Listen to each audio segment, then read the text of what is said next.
speaking of election updates, kickoff rallies, and yung mga rules of elections, we have with us Attorney Rex Laudianco, spokesperson of the COMELEC. Attorney Rex, good morning. Thank you for joining us. Magandang umaga po, Sir Angelo at Ma'am Angela at sa lahat po ng taga-subaybay ng branch. Good morning po. Yes, Attorney Rex, kanina on the news, we featured the appointment yun ng dalawang new commissioners. Now, how important was it and timely? And also given na yung in-appoint po ay galing from within? Tama po. At nakita naman po natin na nasa kalagitnaan po talaga ang COMELEC ng paghahanda. Kaya ganoon po ang paghiling na lang namin sa aming Pangulo, ating Pangulo, na sana insider. Kasi po hindi lang naman po kaalaman sa batas ang involved dito, kundi po kaalaman actual election administration operations and pati po yung logistics. Dahil nga po, veterano, insider ang mga kasama namin, they will hit the ground running, tuloy po ang trabaho kaagad ngayong unang araw ng kanilang pag-assume. Linawin ko lang, Attorney Rex, what divisions will they be handling in the COMELEC? Si Commissioner Mariano Rina Tangaro Casingal po ay siyang member po ng First Division. Kasama po ni Commissioner Ferolino at ni Commissioner Maceda. Si Commissioner Pipo naman po ay magiging third member po ng Second Division. Kasama po ni Commissioner Bulay at ni Commissioner Celi. Okay. Alright. Spokesman, I would also like to ask the updates na kasi nagsimula na nga po kayo ngayon ng campaign. Nagsimula na po tayo ngayon rather ng campaign period. Kumusta naman po so far yung mga areas na nabisita, specifically ni COMELEC Chairman George Garcia? Kanina nga po umaga, alas 4 ng umaga po, kami nasa District 2 at District 1 ng Tondo, Manila po. Marami rin po inabaklas namin, lalo na nakakabit sa mga public places, signages, poste, puno. At tatanggalin po namin na, asahan po nila ang pagpapadala namin ng notice at pagpapaliwanagin po bakit hindi dapat kasuhan dahil may nakuha po kaming mga illegally posted campaign materials. Buong bansa po, sabay-sabay, ginawa po kaninang madaling araw at asahan niyo po, tuloy-tuloy ang ganitong operations hanggang makarating po tayo sa araw ng halalan. Spokesman, paano daw po yun? Let's say for example, si candidate A ay nakita po yung poster niya o tarpaulin niya sa isang pinagbabawal na lugar. Nakita po niyo yun, Oplan Baklas ang programa. Tapos pinatawag niyo sila at sinabi po ni candidate A, hindi naman kami yan ang naglagay niyan, yung kalaban namin para siraan kami. Paano po yun? Opo, dalawang bagay po. Sa ating batas po kasi kailangan matanggal sa loob ng 3 araw. Tingnan natin kung alam niya. Dahil pag hindi po niya tinanggal, ay ina-acknowledge ng kanya, nakikinabang siya. Kung sakali man po natanggal, pagpapaliwanagin pa rin siya, mag-adjust po siya ng ebidensya. Mga testigo na hindi talaga sa kanya. At doon po kami magde-decide kung totoo po yung paliwanag na o dapat namin siyang kasuhan po. Yung sa concern naman po ng iba tungkol po sa private property, we understand kapag private property, wala naman po magagawa talaga ang COMELEC, kung yan po ay inaprobahan ng isang private owner na maglagay sa kanyang establishmento or bahay ng poster ng isang kandidato, provided na susunod siya po doon sa laki na kailangan na nakalagay po sa regulation ng COMELEC. Pero paano po pag kami chismis or may sinasabi na binayaran siya para maglagay doon ng mga campaign na material sa kanyang establishment or bahay, paano po yun? Dalawang bagay po. Una po yung sa sukat. Sabi po sa kaso ng Diocese of Bacolod versus COMELEC, kapag ang nilagay po na supposedly campaign material ay isang advokasya, isang pagpapahayag na saloobin, freedom of expression and freedom of speech po to, hindi po ito saklaw ng regulasyon sa sukat. So kahit po lumampas sa sukat, walang problema. Pero kung tahasang campaign material po yan, kahit nasa private property, hindi naman po namin babaklasin. Ngunit ino-notify po namin ang kandidato at yung may-ari na dapat po sumunod sila sa sukat. Tama po kayo, talagang nangyayari po na minsan na gano'n, yung mismong naglalagay. Basta ang importante po, makipag-ugnayan sa COMELEC, yung kung may pahintulot, walang problema, basta sumunod pa rin po sa sukat. Igagalang natin ang due process.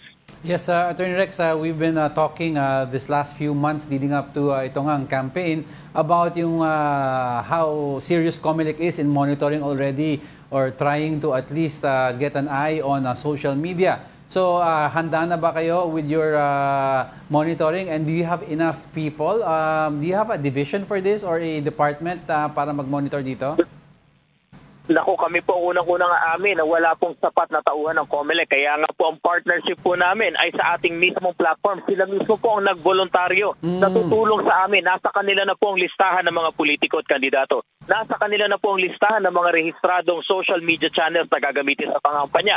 Ang unang utos, pag meron pong social media channel na hindi registered at ginagamit sa pangangampanya, ito po ay agad iti-take down, isususpend, ipe-preserve ang ebidensya. kapag gumamit po ng fake news, nagpalaganap ng fake news, disinformation, AI na hindi mabuting paraan, deepfakes at softfakes, ay re-ready po nilang ebidensya to turn over sa amin. Bukod po sa suspension, takedown at deactivation, ay magsasampa ng kaso ang COMELEC. And of course, ang amin pong laging alas, ang taong bayan, nakahandang magsumbong sa amin, garantisado po, ipe-preserve namin ang inyong identity at confidentiality. Linawin lang naman pala natin, Attorney Rex, no, yung specific sizes, para reminder lang sa candidates, ano ba specific sizes na pwede allowable sa isang poster at saan ba talaga pwedeng magpaskil nito or saan bawal?